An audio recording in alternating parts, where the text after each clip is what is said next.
Trying to roll me up.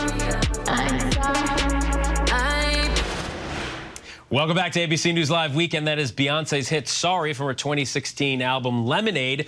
Just helped earn her the top album of the 21st century by Rolling Stone.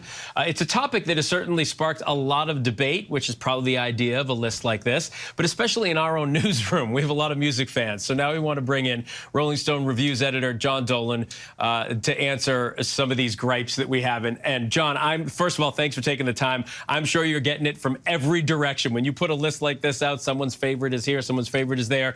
Let's start by this, because a lot of people are asking the question, what was the criteria? How did you wind up with the numbers on this list and where people fell?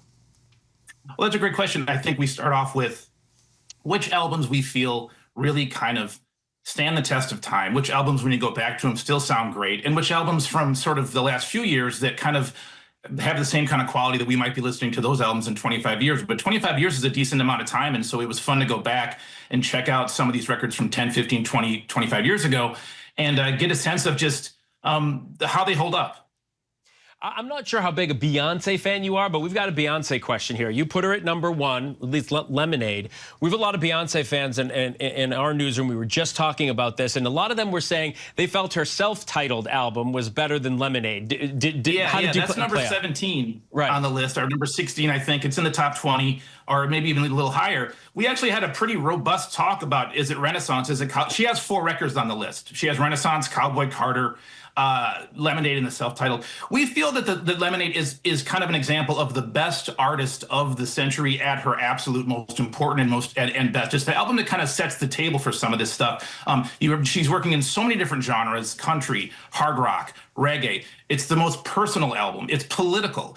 It kind of is an example of the ambition that a mega artist can have, kind of at its best. And we love the self-titled record too, no doubt about it. It's interesting. A friend of our shows, Mike Muse, is a big Beyonce fan. He said he kind of felt like she brought her facade down on this album, and that's why it should be in #1 rather than the self-titled. But did you guys have a group of people sitting around a table debating this? I'm wondering, what did it look like? Our staff gets together and we have many, many meetings and talk, and we all send lists around, and we have debates, and we have Slack channels, and we kind of just go at it for months and months to do this. Okay, so then let me just give you a couple, because I looked at it and I saw Amy Winehouse at like 26, Outkast at 6, and my eyebrows were raised about that one. And then this is one that was talked about in our newsroom, and I know you want people talking about this, but Chappell Roan's debut album falls at number 41, but Lady Gaga's Born This Way is 41 back at 82. How did you come to that one? Well, but the Fame monster, Lady Gaga's 2009 album, is in the top 20. I think so, certainly you can't have one without the other, but the Fame monster is very high on the list. It's an album that really kind of set the table for many, many things throughout the rest of the decade, so that's why it's so high. Born This Way is on there too. And are you getting a lot of flack that Taylor Swift albums didn't play higher?